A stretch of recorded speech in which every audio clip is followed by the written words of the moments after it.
Retrouvons tout de suite le brahmachari Ishan qui va nous expliquer pourquoi faisons-nous le Arati.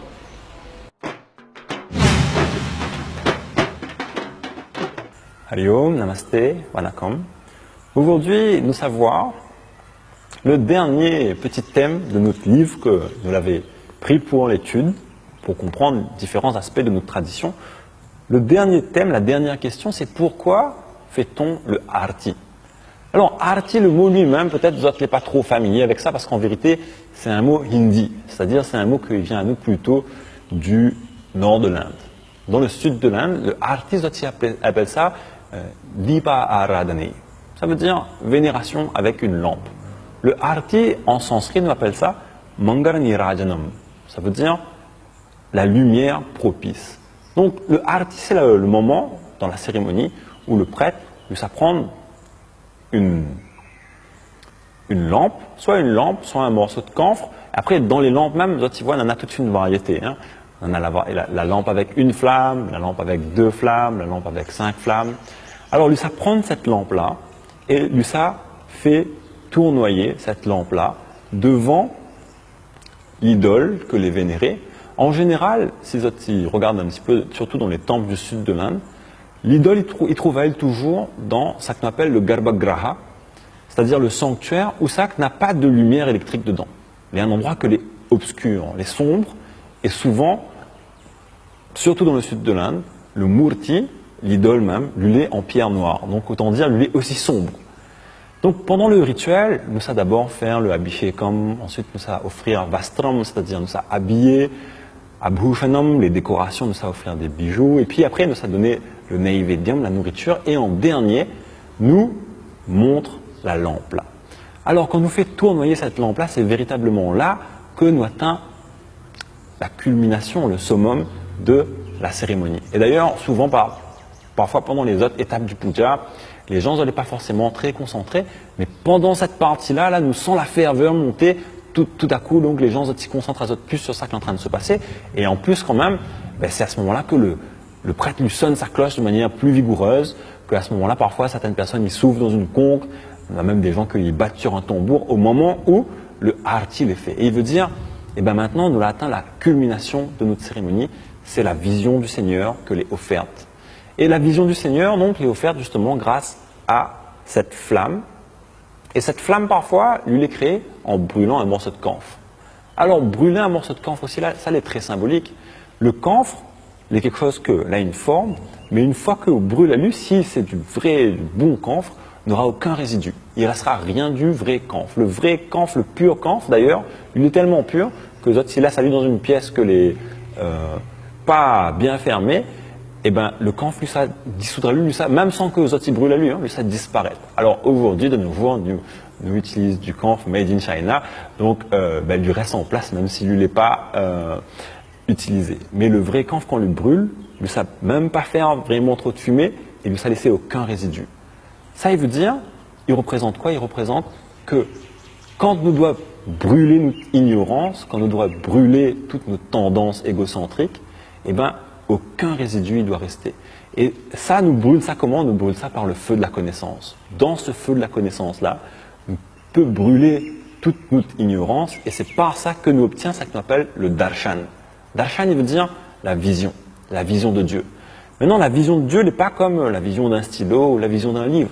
La vision de Dieu, c'est une vision dans laquelle l'ego est complètement transcendé. Il veut dire, celui qui a eu la vision de Dieu, véritablement, il n'est plus un individu après ça. Il a transcendé son ego. Le rituel, en fait, est une mise en scène de cette quête spirituelle à la fin de laquelle on a la vision du Seigneur et l'ego est transcendé. À la fin de la cérémonie, il ne veut pas dire que nous n'avons plus d'ego. En général, donc, souvent, nous avons quand même notre ego qui est encore là à la fin de la cérémonie. Mais la cérémonie la montre à nous comment nous devons vivre notre vie et quel est le but de notre vie. Le but de notre vie, c'est d'arriver à la vision de Dieu. La vision de Dieu, pas voir à lui juste à un endroit pendant un moment. Voir à lui partout, à tous les moments. Et c'est là véritablement que l'ego l'a été transcendé. Maintenant, cette vision du Seigneur, après avoir vu ça, c'est qu'après ça que justement le prasadam est distribué. Prasadam, il veut dire justement la paix, la joie, la tranquillité, le contentement, la satisfaction. C'est qu'après que nous avons vu le Seigneur, qu'on a eu cette joie, cette extase de voir la beauté et la gloire du Seigneur, que nous pouvons véritablement connaître la paix, la tranquillité, la sérénité. Le Arti, il représente ça. Maintenant, aussi indirectement, et c'est la raison pour laquelle nous montrons plusieurs flammes, etc., les différentes flammes que nous montrent, ils représentent les différentes sources de lumière dans ce monde. Donc, la source de lumière la plus importante pour nous, c'est le soleil. Et le soleil représente notre intelligence, la raison. Mais une autre source de lumière dans la nuit, c'est la lune. La lune, il représente notre mental, que les vacillants, ça tu connais, la lune, il change toujours de phase, ben notre mental aussi est toujours comme ça, toujours en train de sauter d'une idée à l'autre. Et puis, il y a un troisième feu, une troisième source de lumière, c'est justement le feu. Et le feu, il représente la parole.